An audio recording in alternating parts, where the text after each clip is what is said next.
나누겠습니다. 오늘 우리에게 주시는 하나님의 말씀은 구약성경 미가 6장 6절에서 8절, 구약 1296페이지에 있습니다.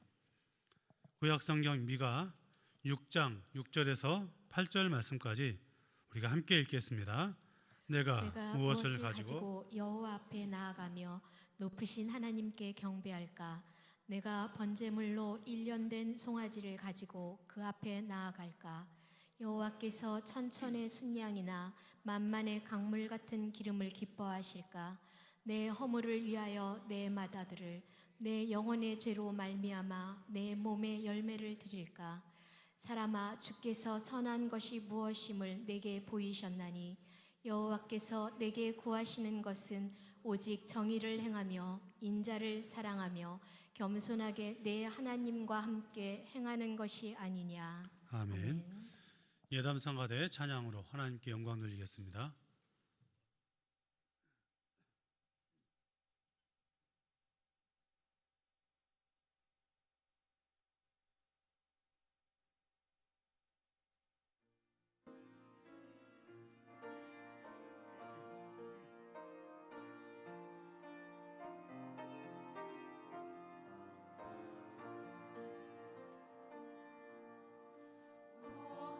신 걱정 마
감사합니다.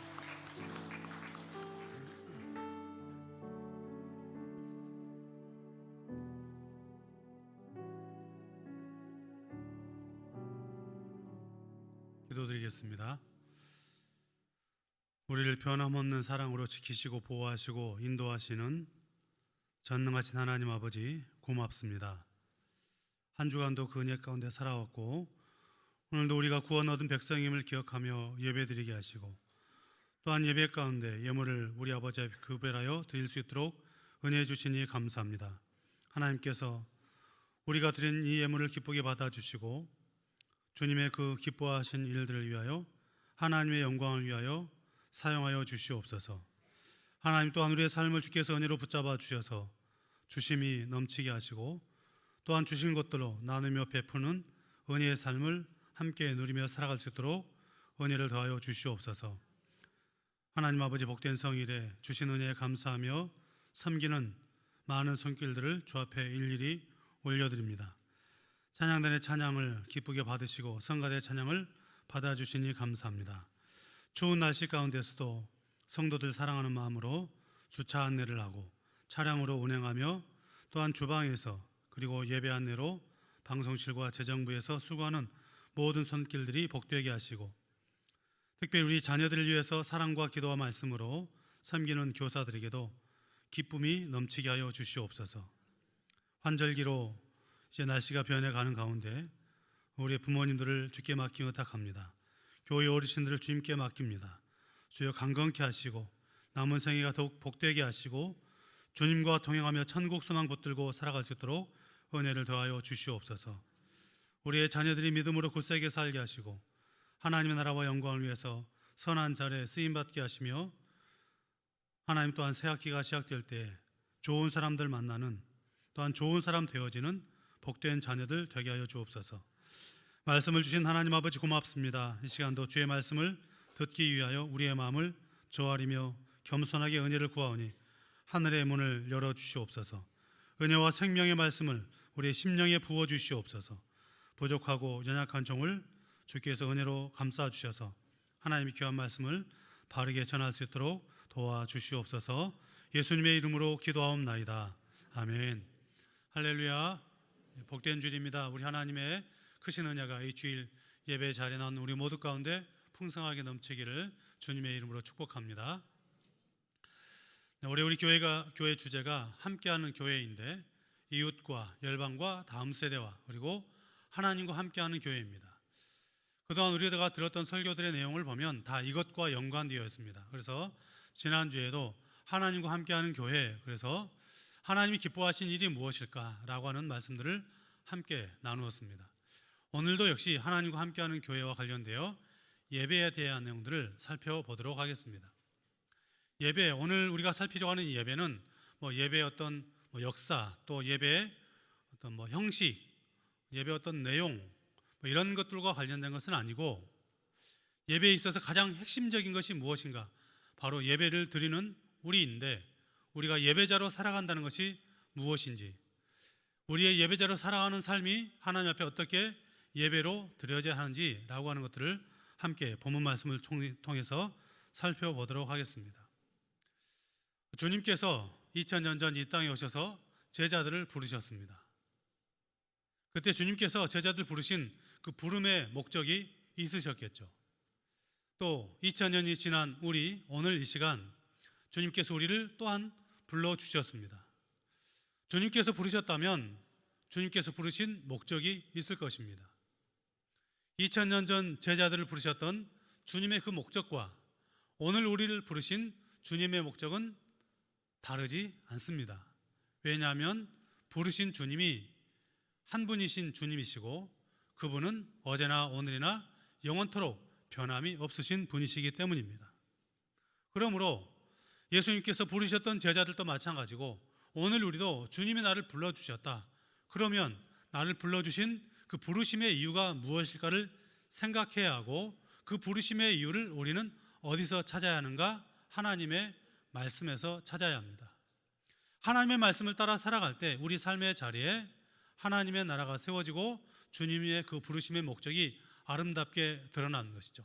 그것은 바로 부르심을 따라 살아가는 성도의 삶을 통해서 나타나게 되는 것입니다. 예수님의 승천 이후에 예루살렘 교회가 세워집니다. 그리고 예루살렘 교회가 세워지고 난 다음 안디옥 교회가 세워지고 서신서에 나오는 수많은 교회들이 계속해서 소아시아 지역에 세워지게 되죠. 그리고 로마에도 교회가 세워지게 됩니다. 우리가 지금 시대에는 거의 상상할 수 없을 만큼의 놀라운 부흥의 역사가 이 초대교회 가운데 일어나게 됩니다. 그런데 여러분, 이 교회의 아름다운 부흥의 역사 이면에는 우리가 익히 알고 있는 것처럼, 아니 알고 있더라도 정확하게 더 모를 수 있겠지만 알고 있는 것처럼 로마와 유대교의 크나큰 핍박들이 있었습니다. 로마가 주기적으로 때로는 시간을 정해놓고 핍박하였다면 유대교는 시도 때도 없이 예수 그리스도를 믿는 사람들을 핍박하는 일이 그 당시 교회 가운데 지속되었습니다. 외부적인 핍박이 있었죠. 그러나 외부적인 핍박만 있었던 것은 아닙니다. 교회 내부 안에도 여러 가지 문제들이 발생하기 시작합니다. 헌신하는 그 일 가운데 하나님 앞에 거짓말하는 일이 생겼고 하나님께서 교회 안에 사람들을 죽이는 그런 일이 일어나고 있죠. 뿐만 아니고 하나님께서 기뻐하시는 구제하는 그 일을 교회가 감당하는데 그 일들로 인해서 오히려 교회의 마음이 나눠지는 그런 일들이 일어났다라고 사도행전은 우리에게 들려주고 있습니다. 그러나 그럼에도 불구하고 외적인 핍박과 내부적인 어려움이 있었음에도 불구하고 이때 이 당시의 성도들은 주님께서 자기들을 불러주신 그 부름의 이유와 목적을 놓치지 않았습니다. 그리하여서 자기들에게서 늘 가까이 있는 그 핍박과 더 나아가서 죽음의 그림자가 자기들 가운데 있다 할지라도 나를 부르신 주님의 뜻이 무엇인지를 생각하고 그 부르심에 순종하는 삶을 살아갔습니다. 사람이 인생의 마지막 때가 되면 굉장히 단순해집니다. 이때 이 단순하다는 말은 나쁜 의미의 단순함이 아니라 그동안 젊었을 때 생각했던 어떤 것들, 내가 내 미래를 위해서, 내 노후를 위해서 이런저런 것들을 준비해야지 라고 하는 것들은 다 없어지고 지금 내가 예수 믿는 사람이라면 지금 내가 주 앞에 설 날이 얼마 남지 않았다. 그렇다면 나는 나의 남은 삶을 어떻게 살아가야 될까? 단순한 삶을 살아가게 되는 것이죠. 초대교회 성도들이 그랬다는 것이에요. 예수 믿음으로 말미암아 자기뿐만 아니고 자기 가족들이 금방 죽어나가는 것이죠. 죽음이 자기 옆에 매우 가까이 있으니 삶이 단순한 것입니다. 형식적이지도 않습니다. 그렇게 복음 앞에, 부르심 앞에 단순하게 주님의 뜻을 이루어 드리기로 결단하고 그 삶을 살아갔던 사람들을 통해서 세상이 변화되는 것입니다. 대표적으로 교회를 핍박했던 로마가 기독교를 국가 종교로 인정하기에 이릅니다. 로마가 기독교를 국가 종교로 인정하였다라고 하는 것은 이제는 더 이상 교회를 핍박하지 않겠다라고 하는 선언이고 동시에 황제가 신임을 또한 그때 당시 로마에 가득했던 온갖 우상들도 더 이상 참된 신이 아님을 국가가 선언한 것입니다. 그리고 교회는 평안을 누리기 시작하였습니다. 문제는 이 평안이 교회 가운데 올 때 교회가 무너지기 시작했다는 것입니다. 로마 정부로부터의 핍박과 교회 안에서의 어떤 어려움들은 숨겨지고 핍박이 사라지고 나니까 이제 괜찮구나.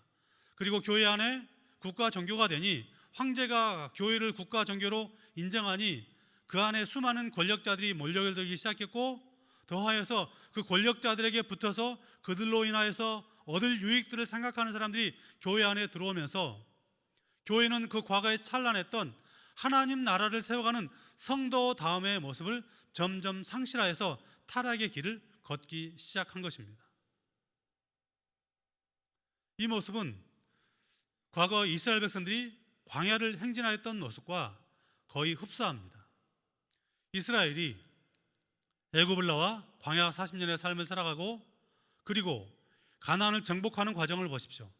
물론 그 과정에 하나님이 싫어하실 어떤 일들도 행하였지만 출애굽 세대 이후에 세워진 광야 세대와 또한 가나안 정복 전쟁에 함께 동참했던 그들은 그들의 연약한 실패가 있었음에도 불구하고 매우 치열하게 하나님의 나라를 세워가고 말씀에 순종하는 삶을 살기 위해 분투하였던 것을 볼 수가 있습니다. 그리고 하나님께서 약속하신 대로 그 가나안 땅을 그들에게 주고 나니 그들이 거기에 정착하죠. 정착하니 먹고 사는 것이 풍요로워지고 더 많은 것들을 먹기 위해서 이방의 신들의 기웃거리기 시작하면서 하나님께서 그들에게 주셨던 가나안 땅을 주신 그 목적, 자기들을 이스라엘로 삼아주신 그 목적을 상실하기 시작합니다. 그러니 그들이 타락의 길을 걸어가기 시작한 것이죠. 이스라엘이 그리고 초대교회 이후에 로마의 교회가 들어가면서 실패한 원인은 무엇입니까? 그 이유는 하나님께서 그들을 부르신, 하나님께서 그들을 교회로 세워주신 그 목적을 잊어버렸기 때문입니다. 하나님께서 그를 부르신 그 부름의 목적을 상실하였기 때문입니다. 이것이 우리를 참으로 두렵게 합니다.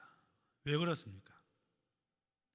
우리가 하나님의 은혜로 구원받아서 하나님의 자녀로 살아가는 것이 너무 기쁘고 감사한데, 그렇게 하나님께서 우리에게 구원하여 주실 뿐만 아니라 우리 삶에 필요한 것들을 때를 따라 공급하여 주면 그 공급하여 주는 것에 관심 갖지 않고 주신 하나님께 집중하고 불러주신 주님의 뜻을 따라 살아가야 되는데, 그것을 놓치게 되면 우리도 하나님 앞에 이 부끄러운 삶을 살아갈 수 있기 때문입니다. 그것은 하나님 앞에 배은망덕한 일이 되는 것입니다. 외형적으로 아무리 화려한 신앙생활을 하는 것 같다 할지라도 나를 불러주신 하나님의 그 부르심의 목적을 상실하면 하나님 앞에 부끄러운 것이 되기에 우리의 삶이 늘 두려움으로 살아가야 하는 것입니다. 하나님을 섬기는 그 일에 방해물이 없기를 바랍니다. 세상의 어떤 경험들, 또 자기 고집들, 그 모든 것들, 하나님을 섬기는 데 방해가 되는 모든 것들을 다 없이 하고 순전하게 하나님이 기뻐하시는 삶이 무엇일까를 생각하고 그 부름의 일들을 위해서 분투하는 그런 삶이 우리 가운데 있어야 합니다. 이것을 놓치면 우리는 자꾸 신앙 안에, 믿음 안에 산다 하면서도 하나님 앞에서 실수할 가능성이 매우 많기 때문입니다. 과거에 이스라엘이 그러하였습니다. 이스라엘은 하나님을 섬기는 일에 우리가 감히 발벗고 따라가도 따라갈 수 없을 만큼의 매우 특별한 열심이 있었습니다. 오늘 우리가 읽은 미가 선지자의 외침을 보십시오. 본문 6절과 7절 말씀을 보면 그들이 얼마나 특별한 열심으로 하나님께 나가는지를 이렇게 들려줍니다. 같이 읽겠습니다. 내가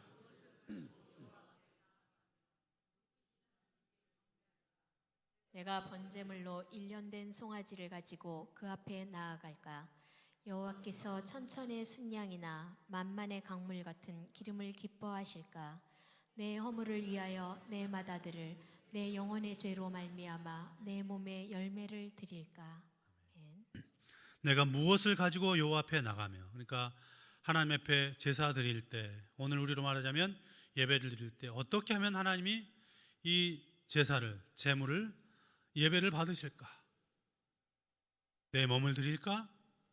내 허물과 내 죄를 위해서 내 아들을 바칠까? 이런 열심이 우리에게 있습니까? 우리는 못 따라가죠. 그러지도 않기 때문입니다. 하나님 앞에 드려질 그 제사, 예물, 그것을 하나님이 기뻐 받으시도록 하기 위해서 어떻게 할까? 기름을 드릴까? 내 몸을 드릴까? 내 자녀를 드릴까? 이 아름다운 열심처럼 보이는 것이 있지만 하나님께서 이것을 싫어하시죠. 왜입니까?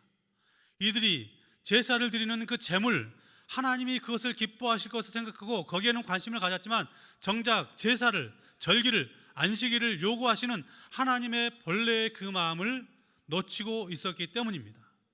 그러니 오늘 우리도 마찬가지 아닐까요? 예배 드릴 때 예배를 원하시는 하나님의 마음을 놓치면 우리도 이런 부끄러운 삶의 자리에 설 수 있다는 사실을 기억해야 합니다. 하나님의 마음을 놓치면 말씀을 이해하고 해석하는 것도 오류를 범하게 되는 것입니다. 자기중심적으로 하나님이 이것을 기뻐하시겠지, 내 경험을 통해서 하나님이 이것을 기뻐하시겠지라고 생각합니다.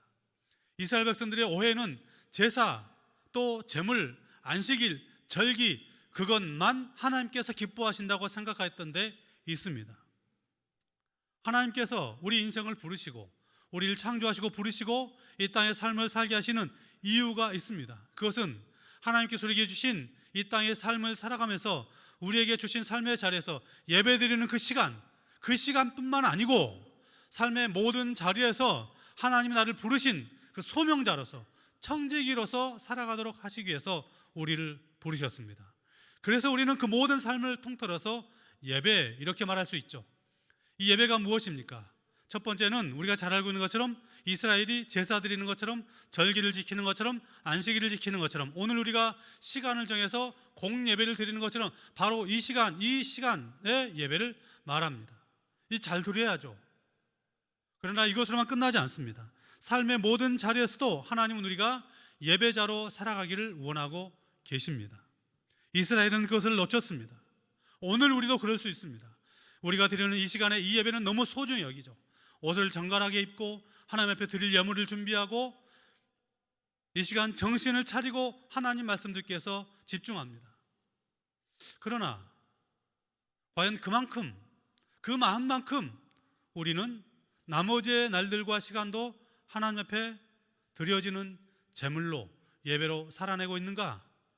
라고 물어야 하는 것입니다. 만약 하나님 앞에 드리는 어떤 한 시간만 특정시하고 그 시간에만 나는 하나님 앞에 있다라고 생각하고 나머지 날들과 시간들에 대해서는 나는 상관없다라고 생각하면 그것은 신성모독과 다르지 않습니다. 하나님을 망령되이 일컫는 것입니다. 이스라엘이 그러하였고 하나님은 그런 이스라엘의 모든 제사와 절기와 안식일을 거부하셨습니다. 이사야 1장 13절과 14절입니다. 함께 읽겠습니다. 헛된 재물을 다시 가져오지 말라. 분향은 내가 가증히 여기는 바요. 월삭과 안식일과 대회로 모이는 것도 그러하니 성회와 아울러 악을 행하는 것을 내가 견디지 못하겠노라. 내 마음이 너희의 월삭과 정한 절기를 싫어하나니 그것이 내게 무거운 짐이라. 내가 지기에 곤비하였느니라. 아멘. 삶이 무너진 재물, 내가 가증스럽다. 그 모든 것 가져오는 건 나 싫다. 나 받지 않겠다. 더 이상 가져오지 말아라. 역겹다. 라고 말씀하십니다. 이스라엘 백성들 입장에서는 좀 당황스럽지 않겠습니까? 그들이 얼마나 재물을 준비했겠어요? 얼마나 안식일을 지키기 위해서 노력했겠어요? 얼마나 절기를 지키기 위해서 노력했겠습니까? 그런데 하나님 말씀하십니다. 내가 그것 받기에 역겹다. 가져오지 말아라. 내가 너희가 그 모든 드리는 것 싫어한다. 왜입니까? 그 이유는 그들이 하나님께서 말씀하시는 그 절기, 예배 또한 안식일의 본래 의미, 그것을 주신 목적을 놓치고 있었기 때문입니다. 하나님께서 무엇을 소중하게 여기시는지를 관심 갖지 않고 하나님의 말씀을 문자적으로만 이해하고 문자적으로 이해하는 것도 자기 중심적으로만 이해하니까 하나님이 그거 받지 않으시겠다라고 말씀하십니다. 삶이 무너진 예배, 삶이 무너진 절기, 삶이 무너진 재물, 하나님 앞에 아무런 의미가 없습니다. 하나님이 그 모든 것 가난해서 달라 하십니까? 아닙니다. 우리가 드리는 예배와 예물과 헌신과 봉사와 충성이 그것이 그것답게 드려지기 위해서는 우리의 삶이 하나님 앞에 드려지는 아름다운 예물이 되어야 한다는 것입니다. 그것이 무엇입니까? 우리가 드리는 그 예물과 예배와 헌신이 하나님 앞에 아름답게 드려지는 그 조건이 무엇입니까? 그 말씀이 오늘 우리가 읽은 본문 8절에 기록되어 있습니다. 우리 8절 말씀을 함께 읽겠습니다. 사람아, 주께서 선한 것이 무엇임을 내게 보이셨나니 여호와께서 내게 구하시는 것은 오직 정의를 행하며 인자를 사랑하며 겸손하게 내 하나님과 함께 행하는 것이 아니냐. 아멘. 하나님께서 이미 그것을 보여주셨다는 것입니다. 내게 보이셨다. 그런데 왜 못 봐요? 그들이 하나님과의 관계에서 가려진 것이 있으니까. 그 가려진 것이 무엇입니까? 여러분 마음속에 하나님의 뜻과 하나님의 계획이 분명히 알고 있음에도 불구하고 우리의 마음속에 그것을 가로막는 것이 무엇입니까? 그것을 제거하라는 것이죠. 그리고 그것을 제거하고 행해야 될 세 가지가 있다. 첫 번째는 정의를 행하라, 공의를 행하라. 하나님의 사람은 모든 불의에서 떠나야 합니다. 친절하게 살아가는 것 옳죠. 그것으로 끝나지 말라는 것이죠. 더 나아가서 정의와 공의를 행하는 삶을 살아가야 한다는 것입니다. 아모스 선자는 이것을 잘 알고 있어서 우리에게 이렇게 말씀하지 않았습니까? 5장 24절 같이 읽겠습니다. 오직 정의를 물같이 공의를 마르지 않는 강같이 흐르게 할지어다. 아멘. 우리 사회는, 우리 주변에는 이 정의와 공의를 흘려보내 너무나도 많은 사람들이 있습니다. 그런 많은 문제들도 있습니다.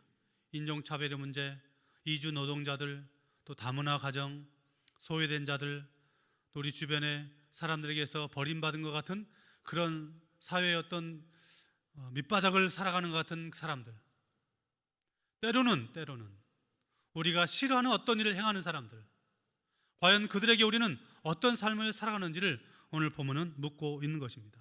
하나님의 정의가, 하나님의 공의가 어떻게 실현되어야 될까요? 우리가 생각할 때 하나님의 정의는 칼로 딱 뭔가를 재서 자르듯이 이건 옳고 그르고 그것이 공의고 정의라고 생각하죠. 물론 하나님의 정의 안에는 그 면이 없지 않습니다. 있습니다. 그러나 하나님은 하나님의 정의와 공의가 무엇인지를 알려주기 위해서 우리가 읽은 말씀 바로 앞에 이렇게 말씀합니다. 5절 말씀을 함께 읽도록 하겠습니다. 같이 읽겠습니다. 내 백성아, 너는 모압 왕 발락이 꾀한 것과 부올의 아들 발람이 그에게 대답한 것을 기억하며 시딤에서부터 길갈까지의 일을 기억하라. 그리하면 나 여호와가 공의롭게 행한 일을 알리라 하실 것이니라. 아멘. 이 말씀이 짧은 말씀 안에 이스라엘의 역사에서 굉장히 긴 어떤 그 기간들, 그것도 길이를 가지고 있습니다. 발락과 발람, 발락이 왕인데 이 왕이 이스라엘을 저주하기 위해서 선지자를 부르죠. 거짓 선지자를 불러서 발람을 불러서 너 이스라엘을 저주해라. 내가 금은 보아줄게. 하나님께서 그 입에 축복의 말씀을 주어서 이 선지자가 자기 의도와 상관없이 이스라엘 향해서 축복하죠. 실패합니다. 그런데 그 뒤에 보면 시딤 땅에서 이 발람이 묘한 행위를 하게 됩니다. 모압 여인을 데려다가 이스라엘 진영에 풀어요. 이스라엘 진영에서 그 일로 말미암아 음란한 행위가 벌어지고 하나님이 그들을 심판하십니다. 자, 하나님의 정의가 무엇입니까? 음란을 행하는 사람들 심판하시는 거죠. 심판하십니다. 그래서 그들을 죽이십니다. 그런 하나님은 그 이후의 말씀에 보면 시딤에서 길갈까지 일을 기억하라. 시딤에서 하나님의 심판이 임했어요. 그런데 하나님께서 그 일 이후에 모세를 부르시고 그 다음에 여호수아를 세워서 이스라엘로 하여금 요단강을 건너고 길갈에 이르게 하십니다. 길갈에서 무슨 일이 있었습니까? 이스라엘로 하여금 다 할 일을 행하게 하십니다. 무슨 말이에요? 너희가 시딤 땅에서 이 발람에게 속아서 온갖 우상을 저지르고 그 부끄러운 일 행할 때 내가 너희를 심판하였다. 그러나 나는 이 길갈에서 너희에게 할 일을 행하게 하여 너희가 내 백성임을, 내가 아주 또 여전히 너희를 사랑하고 있음을, 그래서 내가 너희와 맺은 언약을 잊지 않고 있다라고 하는 것을 이 짧은 말씀 안에 담아주고 있는 것입니다. 그러므로 오늘 본문에서 정의를 행하라라고 하는 것은 무엇인가? 하나님의 말씀을 따라서 옳고 그름을 분별하고 판단하는 것은 중요하지만 거기에 한 걸음 더 나가서 뭘 해야 된다고요? 때로는 그 하나님의 심판 앞에 죽어 마땅할 사람처럼 보이는 그 사람들을 사랑하라는 것이에요. 우리 주변에 우리가 품고 사랑해야 될 사람들이 얼마나 많습니까? 그래서 오늘 말씀에 인자를 사랑하라라고 두 번째 요구를 우리에게 들려주고 있습니다. 인자, 인애, 우리가 잘 알고 있죠. 너무 많이 들어서 헤세드, 이것은 변함없는 지속된 사랑을 말합니다. 인생이 어떠하든지 하나님의 사랑이 변함이 없다는 것을 표현할 때 이때 이 사랑을 말합니다.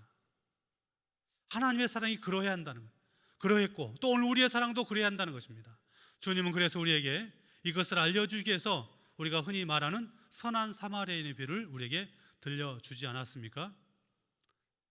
어떤 사람이 길을 가다 강도를 만나 거반 죽게 되었습니다. 피 흘려 죽게 된 그 사람, 지나갔던 두 사람이 있죠. 누구입니까?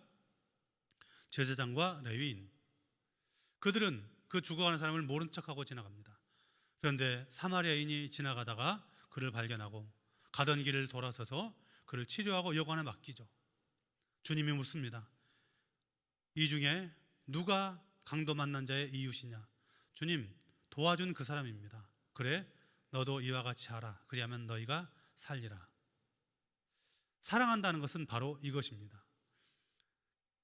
이 레위인과 제사장은 우리가 오늘 말씀에 살피고 있는 것처럼 제물을 드리고 절기를 지키고 안식일을 지키는 것을 위해서 자기의 몸을 더럽히지 않았습니다. 하나님 그거 받지 않겠다는 거예요. 자기 몸이 더럽힐지라도, 그와 나와 상관없는 사람이다 할지라도 쓰러져가는 죽어가는 그를 살려주는 그것이 사랑이다라고 말씀하고 있습니다.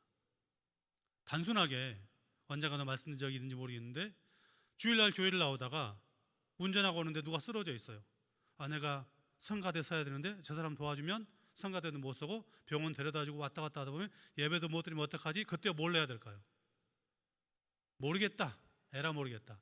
난 성가대가 중요하지. 그게 아니라는 것이에요. 성가대는 다음 주 서도 돼요.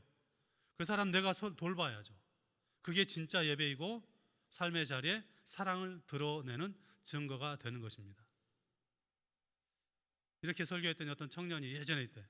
청년이 목사님 제가 교회 오면서 그런 사람 만나기 위해서 차를 빙빙 돌리고 오다가 늦었는데 한 사람도 못 만났어요. 여러분 그러지 않겠죠? 자, 정의, 사랑 떨어지지 않습니다. 함께 갑니다. 그리고 세 번째, 겸손히 하나님과 함께하라. 겸손은 하나님께서 우리 요구하시는 너무나도 중요한 신앙의 덕목입니다.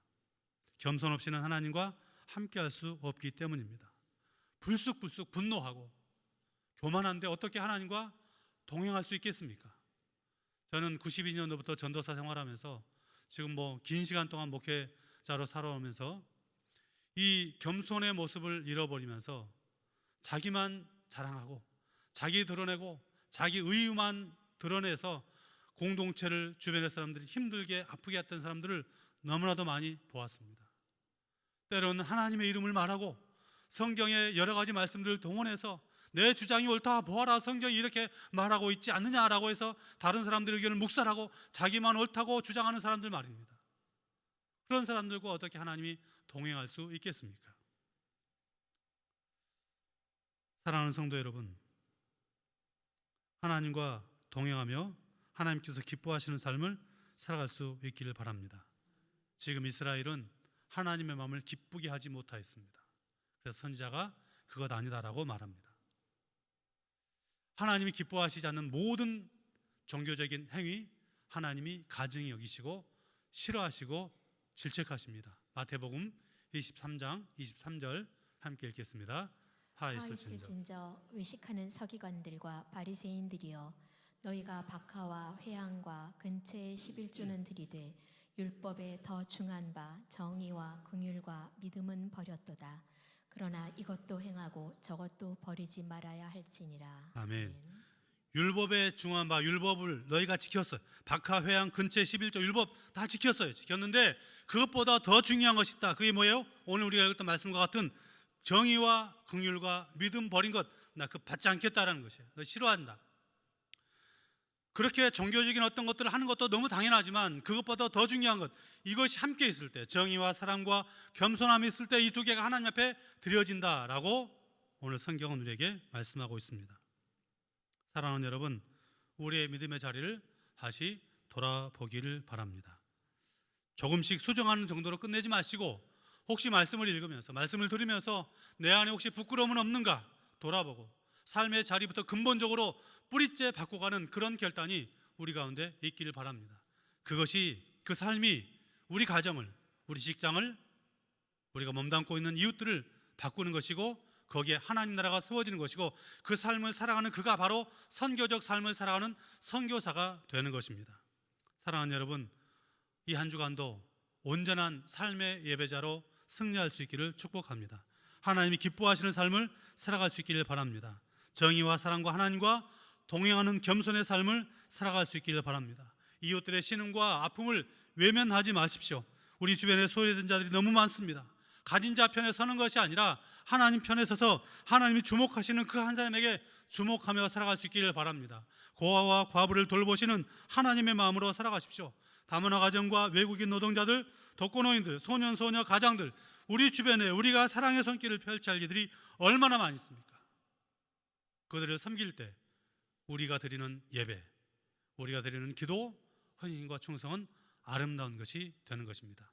이 한 주간도 그 믿음의 삶을 잘 살아가는 우리 희망교회 교우들 될 수 있기를 주님의 이름으로 축복합니다. 함께 기도하겠습니다.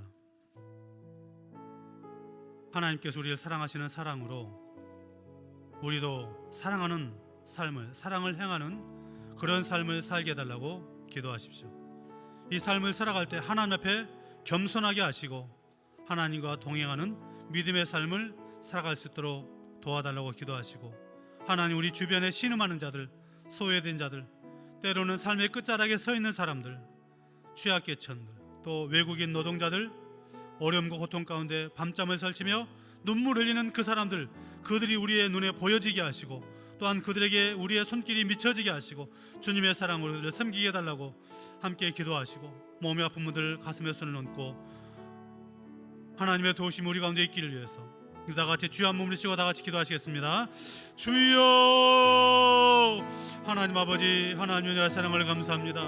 아버지 하나님의 은혜와 사랑을 구하며 이 시간도 주 앞에 나와 하나님의 도우심을 구하며 기도하옵나니, 거룩하신 아버지여, 우리를 사랑하여 주신 그 사랑 앞에 감격하며 하나님 앞에 그 공의로움 앞에 주고 마땅한 우리이지만 하나님, 우리를 사랑하셔서 우리를 살려주시니 감사합니다. 우리의 죄악에도 불구하고 우리가 하나님의 사랑 가운데 살아나서 아버지로 내가 하나님의 백성답게 살게 하셨는데, 우리가 이 하나님의 놀라운 사랑을 알고 이 하나님의 사랑을 행하며 증거하는 삶을 살아갈 수 있도록 은혜를 더하여 주시옵소서. 사랑으로 살아가는 사람 되게 하옵소서. 우리의 눈에, 우리의 시선에, 우리의 삶의 자리에 하나님의 관심 갖는 사람이 보여지게 하여 주시옵소서. 겸손함으로 그 믿음의 삶을 살아갈 수 있도록 은혜를 더하여 주시옵합니다. 우리 주변에 소외된 사람들이 있습니다. 삶의 끝자락에서 밤잠을 설치며 아버지 하나님이여, 그들이 어찌할 바를 몰라서 눈물로 한날을 보내며 살아가는 사람들이 있습니다. 하나님 아버지, 취약계층들이 가운데 있습니다. 하나님의 여기 노동자들과 아버지 다문화 가정들과 어찌할 바를 살아가는 모든 가운데 하나님, 우리가 마땅히 해야 될 일이 무엇인지 보여지게 하시고 우리에게 그들이 보여지고 알려지게 하시고 섬기게 하시옵소서. 우리의 삶의 자리에 그리스도의 하나님 향기가 드러나게 하시고 우리의 그 자리에 아버지 하나님 나라가 세워지게 하셔서 우리 가운데 하나님 나라가 세워지는 선교사의 삶을 감당할 수 있도록 은혜를 더하여 주시옵소서. 아버지는 이 시간도 특별히 기도하는 것은 몸이 아픈 주의 백성들을 위해서 간절히 기도합니다. 성령 하나님 아버지 만져주시옵소서. 주의 능력으로 만지시고 강건케 하시고 회복의 은혜를 부어주시길 바랍니다. 치료의 은혜를 부어주시길 바랍니다. 하나님의 능력으로 살아나는 역사를 할 수 있도록 지금도 살아 역사하신 하나님의 은혜를 만지시고 새롭게 하여 주시옵소서. 주의 은혜가 우리가 내게 하시고 그 믿음의 삶을 살아가서 하나님 영광의 도로 쓰임받을 수 있도록 은혜를 베풀어 주시옵소서. 하나님, 우리 교회가 그 일들로 마음을 모아지게 하시고 그 일들 앞에 헌신하게 하시고 그 일로 우리의 마음이 모아져서 함께 하늘에서 가는 거룩한 교회, 복된 교회 될 수 있도록 성령 하나님 아버지 이름 함께 하여 주시옵소서. 주님 믿사오고.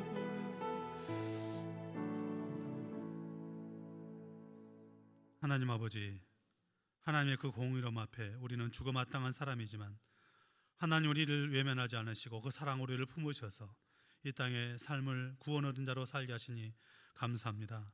이 은혜를 생각하여 우리도 사랑하는 삶을 살게 하시고 겸손하게 하나님과 동행하며 살게 하옵소서. 주변에 수님하는 사람들이 있습니다. 소외된 자들, 삶의 끝자락에서 마지막 지푸라기를 잡고 살아가는 것 같은 사람들이 있습니다. 하나님의 그들이 우리의 눈에 보여지게 하시고 들려지게 하시고, 그렇게 들려질 때 외면하지 않고 그들을 섬기는 우리 교회, 우리 모든 희망교회 교우들 되게 하여 주옵소서. 그리하여 우리가 살아가는 자리가 하나님 나라가 되게 하시고 그곳에서 사명을 감당하여 선교사의 삶을 살아갈 수 있도록 은혜를 더하여 주시옵소서. 육신의 질병 때문에 하나님의 도우심을 구하며 아픈 자리를 끌어안고 기도하는 주의 백성들이 있사오니 성령 하나님 아버지 만져주시옵소서. 악한 질병, 악한 세포 다 떠나게 하시고 강건함이 더딥게 하여 주시옵소서. 예수님의 이름으로 기도하옵나이다. 아멘. 우리 다 같이 일어나셔서 함께 찬양하시겠습니다.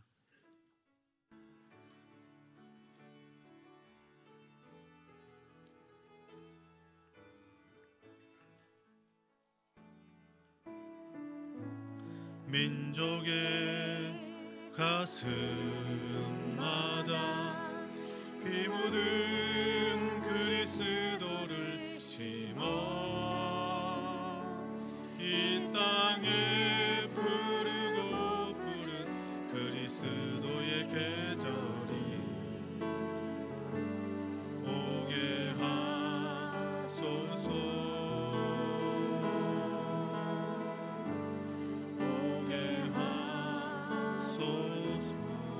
이 땅에 하나님의 나라가, 이 땅에 하나님의 나라가 이루어지게 하옵소서. 모든 사람의 마음과 교회와 가정에도 하나님 나라가 임하게 하여 주소서. 주의 청년들이 예수의 꿈을 꾸고 인류 구원의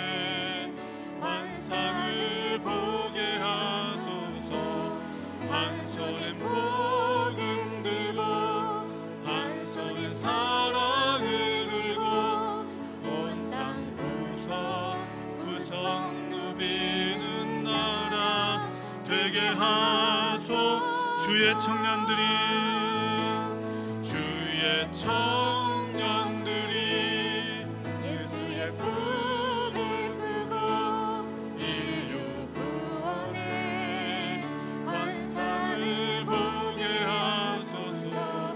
한 손에 복음 들고 한 손에 사랑을 들고 온 땅 구석 누비는 나라 되게 하소서.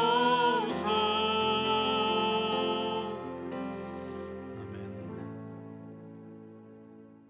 이제는 우리 주 예수 그리스도의 은혜와 하나님 아버지의 무한하신 사랑하심과 성령님의 위로하심과 교통하심과 복주심이 부르심의 목적을 알아 이 땅에 하나님의 나라를 세워가기를 소망하며 삶의 현장에 다시 교회로 파송되는 사랑하는 주의 백성들 머리 위에, 가정 위에, 일터 위에, 삶의 터전 위에, 할 일 많은 이 나라 이 민족과 북녘 땅 위에 세계에 흩어져서 복음을 증거하시는 선교사님들과 한민족들, 군에 있는 귀한 청년들과 병상에서 주의 일을 간절히 간구하는 사랑하는 주의 백성들 머리 위에 영원토록 함께하기를 간절히 축원하옵나이다. 아멘.